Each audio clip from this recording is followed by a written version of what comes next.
Nós dissemos que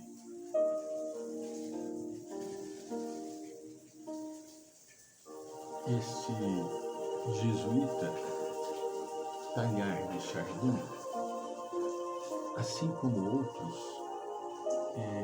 estudiosos, chegaram à seguinte conclusão, e este, por sua vez, é um jesuíta francês, teólogo, Teilhard de Chardin. Ele chegou à conclusão de que poderia dividir os seres humanos em 3 grandes categorias. A primeira, ele chamou de os cansados, devido à atitude que assumem com relação à vida, os cansados. O segundo seriam os folgazões. E o terceiro, os ardentes. Os primeiros, os cansados, são aqueles que acabam tendo o conceito da vida pessimista, negativo da própria existência. Para eles, existir é um erro, é um engano, é um engodo. Tal atitude traz insatisfação, rebelião, incapacidade de encontrar um sentido próprio para a vida, e isso acaba levando à depressão, à infelicidade e ao insucesso. São pessoas que não acreditam na possibilidade de crescimento.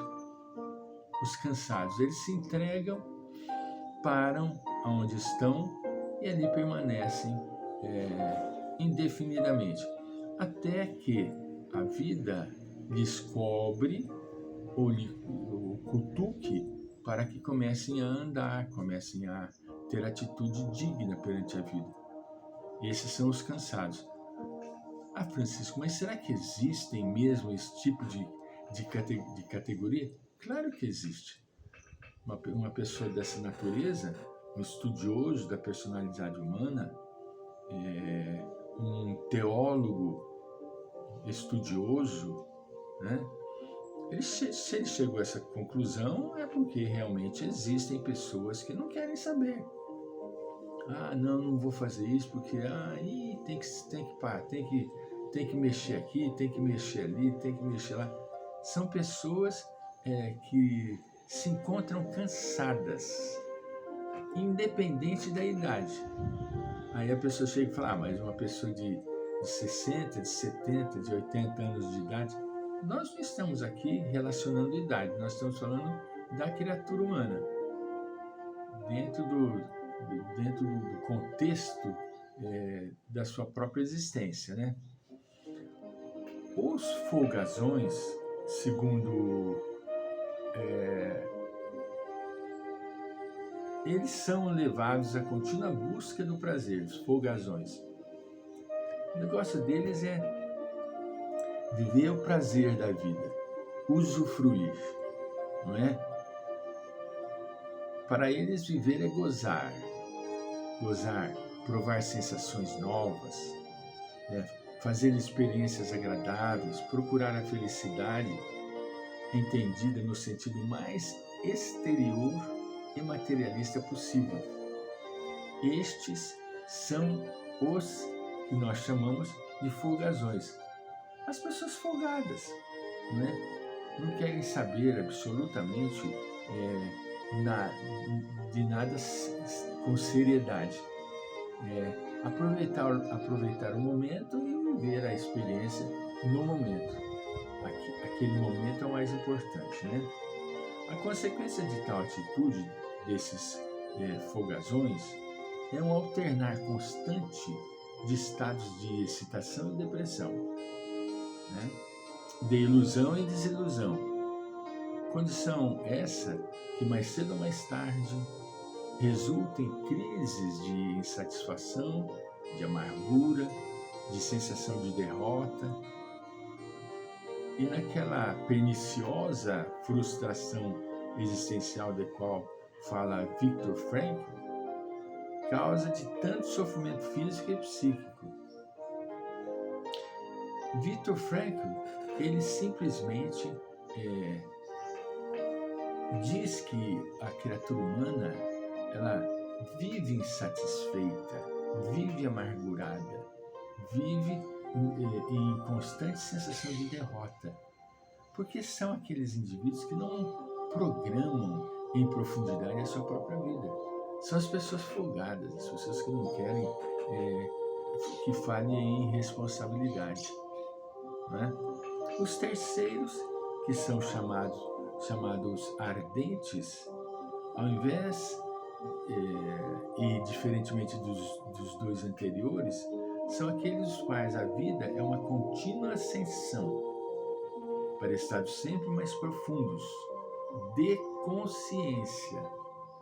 Olha que interessante. Mais profundo de consciência. Para eles, o homem é um ser capaz de aperfeiçoar-se, de progredir, de realizar-se em toda a sua plenitude, que é latente e potencial. Viver para os ardentes é amadurecer, crescer, procurar a verdade. É uma viagem difícil, mas estimulante para a descoberta de si próprio e de Deus. Um fogo que arde dentro deles, o fogo da aspiração, do verdadeiro ao real, ao que está por trás das aparências. O fogo da procura do absoluto, da harmonia, por isso são chamados ardentes. São pessoas aguerridas que se aplicam de maneira fervorosa, ardente, se aplicam ardentemente aos seus projetos, né? Essa subdivisão do jesuíta e biólogo francês, embora esquemática e sintética demais, pode ainda assim ajudar-nos a compreender onde nós próprios poderemos nos colocar, e só se nos reconhecermos como ardentes, poderemos começar o trabalho do desenvolvimento da consciência, trabalho que pouco a pouco nos ajudará a autoconhecermos-nos e autorrealizarmos naquilo que é nossa real essência, o eu. Quando ela se refere aqui ao eu, ela se refere ao princípio existencial, o si, o espírito eterno, né? Só quando nós nos enquadrarmos nesta divisão de Chardin como sendo ardentes, aquelas pessoas que se aplicam aguerridamente ao autoconhecimento, é que nós vamos estar prontos para o desenvolvimento e o próprio trabalho do estudo do desenvolvimento da consciência. Do contrário, nós ainda estamos como os folgazões. Não queremos compromisso com absolutamente nada. Ah, mas isso dá muito trabalho. Ah, isso tem que fazer aquilo outro. A vida, ela em si, ela é trabalhosa. A vida não é um jogo de cartas. Podemos até considerar como um jogo de cartas, mas sério. Uma coisa séria. Uma coisa que nós não vamos fazer de brincadeira. Não, nós precisamos compreender que nós estamos de passagem nesse planeta. E o momento é um momento muito precioso. Nós chamamos de o despertar, o desenvolvimento da consciência, porque o momento é um momento onde a humanidade se encontra no processo transitório. Nós viremos a ocupar um novo estágio planetário. Para isso nós precisamos nos preparar. estarmos prontos para esta modificação. Nossa, Francisco, mas você fala estar prontos, mas prontos como? Como seria essa postura de prontidão? Por isso que estamos estudando o desenvolvimento da consciência.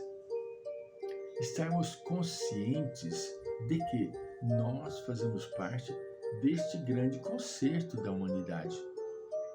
Nós não somos um instrumento desafinado ou um violão sem cordas, um violino sem cordas, não.